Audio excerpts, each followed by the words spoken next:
Bismillahirrahmanirrahim.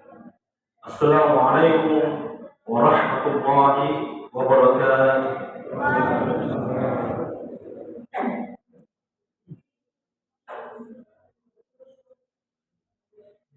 Allahu Akbar, Allahu Akbar.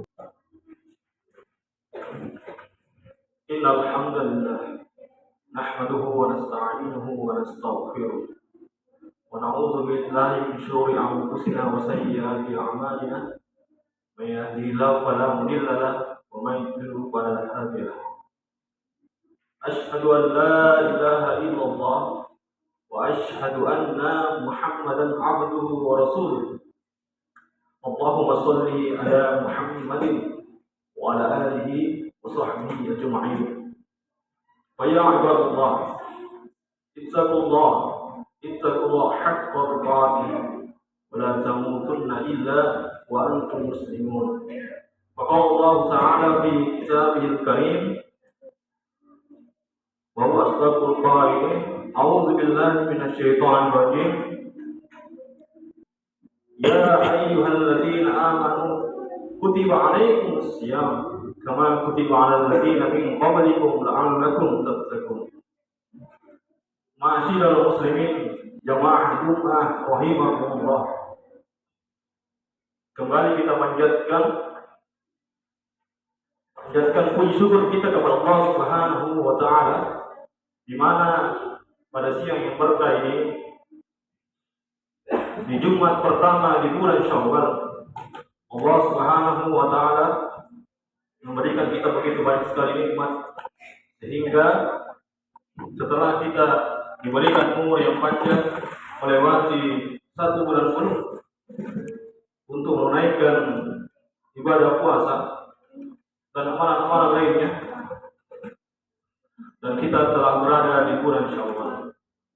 Salam dan salam kita kirimkan kepada baginda Rasulullah SAW, karena beliaulah sebagai teladan kita, contoh kita dalam menjalankan kehidupan dunia ini.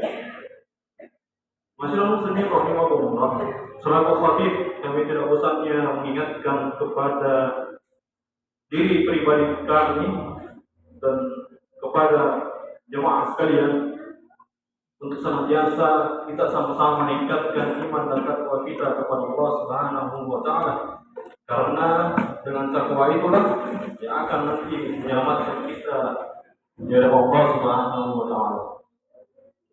Sebagaimana kita ketahui bersama bahwa kita telah melewati dan kita telah menjalankan amalan-amalan sebulan penuh di bulan Ramadan. Tentu banyak sekali pelajaran yang akan kita dapatkan setelah melewati bulan suci Ramadan. Dan jamaah sekalian, kalau kita memperhatikan ayat yang sering dibacakan oleh para ustadz kita, yakni di dalam surah Al-Baqarah yang sering kita dengarkan, kutiba ya ayyuhalladzina amanu kutiba 'alaikumus shiyam kama kutiba 'alal ladzina min qablikum. Dalam kalimat ini saya ingin menggarisbawahi bahwa sebagaimana orang-orang terdahulu diperintahkan untuk berpuasa, ternyata bukan cuma kita sebagai umat Islam menjalankan puasa. Dan kalau kita lebih jauh lagi, ternyata bukan cuma manusia yang diperintahkan berpuasa. Ada makhluk lain yang juga melakukan puasa, yakni dalam dunia hewan. Ya. Di antaranya ada 2 hewan yang insya Allah kita akan bahas bagaimana puasanya 2 hewan ini, yakni puasanya ular dan ulat. Dan di antara kita mungkin sudah mengetahui bahwa 2 hewan ini adalah di antara hewan-hewan yang menjalankan yang namanya puasa. Dan kita akan bandingkan perbedaan antara 2 puasa yang dilakukan oleh 2 hewan ini. Yang pertama adalah hewan ular. Ya. Ular umumnya berpuasa tujuannya adalah mengganti kulitnya. Jadi dia berpuasa selama kurang lebih 21 hari, tidak makan dan tidak minum. Dan memang secara biologi, ular kalau tidak berganti kulit, tidak akan bertumbuh besar. Makanya secara alamiah, ular akan mengganti kulitnya dan berpuasa. Apa yang terjadi setelah ular berpuasa? Ketika kita melihat ular, bentuknya, kalau kita melihat ular, kita temukan di pinggir jalan misalnya, kita akan mengatakan dia tetap ular, walaupun dia telah mengganti kulit, kita tetap akan bilang dia adalah ular. Kemudian, makanan ular sebelum dia berpuasa sama dengan makanan dia setelah berpuasa. Dia tetap mangsa. Dan cara berjalan ular sebelum berpuasa sama dengan setelah dia berpuasa. Tidak mungkin kita melihat ular setelah berpuasa atau mengganti kulitnya mempunyai kaki atau perubahan-perubahan yang lainnya. Kemudian selanjutnya yang kedua, ketika kita memperhatikan puasanya ulat kita ketahui bersama adalah salah satu hewan yang paling rakus, salah satu hama tanaman. Ya, makanannya adalah daun. Kalau kita lihat mungkin gigit atau menjauhinya. Ya. Dan ternyata ulat berpuasa selama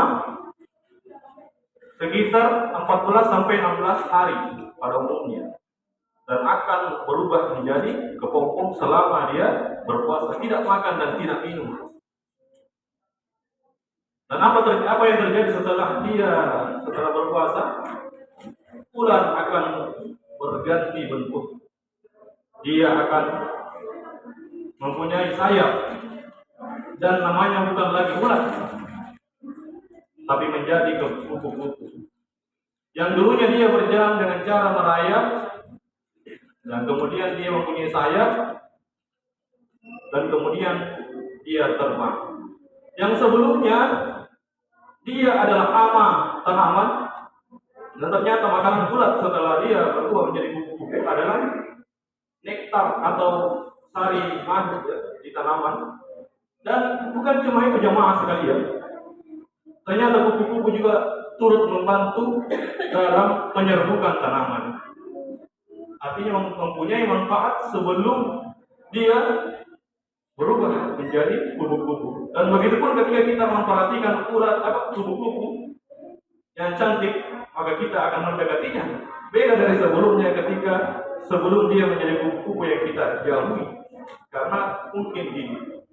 Nah jamaah sekalian, kalau kita memperhatikan dua perkembangan sama-sama berpuasa dua hewan ini, antara ulat dan ular, maka ketika kita mengambil pelajaran darinya, sesungguhnya ketika kita berpuasa, maka kita akan dapati diri kita, apakah kita sama dengan ulat tadi atau ular?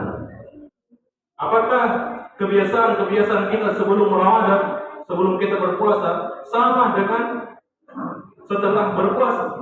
Apakah Ramadan merubah kita dari yang mungkin jauh dari Allah Subhanahu wa taala kemudian semakin dekat kepada Allah Subhanahu wa taala? Mungkin makanan kita sebelumnya sesuatu yang haram, dan ketika Ramadan membentuk kita kemudian menjauhi segala makanan yang haram, termasuk menjauhi riba dan menjauhi hal-hal yang lainnya dalam segala bentuk maksiat. Jemaah sekalian, maka ketika tadi ayat yang tadi dibacakan bahwa la'allakum tattaqun, gelar takwa yang kita inginkan, siapa yang akan memberikan gelar takwa itu tentu bukan bapak kita kepada anak, tentu bukan Pak Imam kepada jamaahnya, tapi antara kita dengan Allah Subhanahu wa taala yang mengetahuinya. Maka pertanyaannya, apakah ketika kita senantiasa dekat dengan Allah berpotensi akan berubah dari sebelumnya? Tentu saja jamaah sekalian, kita harus berhati-hati, karena yang namanya manusia tidak sebagaimana kupu-kupu tadi. Tidak mungkin kupu-kupu akan kembali menjadi ulat. Dan Bedanya dengan kita adalah kita harus senantiasa mempertahankan iman kita, senantiasa istiqomah dengan iman kita, ya, memegang teguh Islam hingga kita akhir. Namun Allah Subhanahu wa taala memahami bahwa yang namanya manusia adalah pasti bisa saja sesekali tergelincir. Tapi bukan berarti jamaah sekalian memaklumi kesalahan-kesalahan kita. Jangan sampai kita kemudian merasa bahwa masih ada waktu setelah hari esok. Mungkin salah satu hikmah yang diberikan Allah Subhanahu wa taala tentang kematian adalah senantiasa kita was-was dengan amal-amal kita. Jangan sampai kita berada di level yang iman yang lemah atau senantiasa bermaksiat kepada Allah Subhanahu wa taala. Dan Allah Subhanahu wa taala pada waktu itu mengambil kita sebelum kita sempat bertobat kepada Allah Subhanahu wa taala. Maka tentu saja kita harus senantiasa menjaga keimanan kita. Agar ketika kita melihat saudara-saudara kita yang mungkin lalai dari Allah Subhanahu wa taala, jangan kita jauhi jamaah sekalian. Kita harus mendekati mereka. Karena teman kita lah nanti akan mempengaruhi iman kita. Jadi ketika kita berteman dengan orang yang beriman, maka tentu saja iman itu karena sesungguhnya Tuhan tidak sembah bulan Ramadan adalah yang kita sembah di luar bulan suci Ramadan.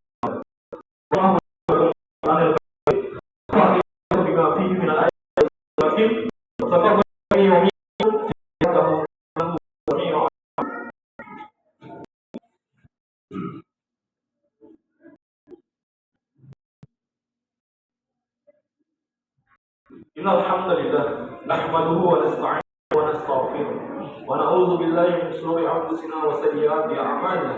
Man yahdihillahu fala mudilla lahu wa man yudlil fala hadiya lahu. Asyhadu an la ilaha illallah wa asyhadu anna Muhammadan abduhu wa rasuluh. Allahumma shalli ala Muhammadin wa ala alihi wa sahbihi ajma'in. Fa ya ibadallah ittaqullaha حق تقاته ولا تموتن إلا وأنتم مسلمون. فقال تعالى إن الله وملائكته يصلون على النبي يا أيها الذين آمنوا صلوا عليه وسلموا تسليما. آمين. اللهم اغفر للمؤمنين والمؤمنات والمسلمين والمسلمات الأحياء منهم والأموات إنك سميع قريب مجيب دعوة ويا قاضي الحاجات. ربنا هب لنا من ازواجنا وذرياتنا قرة اعين واجعلنا للمتقين اماما. ربنا ظلمنا انفسنا وان لم تغفر لنا وترحمنا لنكونن من الخاسرين. ربنا اتنا في الدنيا حسنه وفي الاخره حسنه وقنا عذاب النار. عباد الله ان الله يامر بالعدل والإحسان وإيتاء ذي القربى وينهى عن الفحشاء والمنكر والبغي يعظكم لعلكم تذكرون ولذكر الله اكبر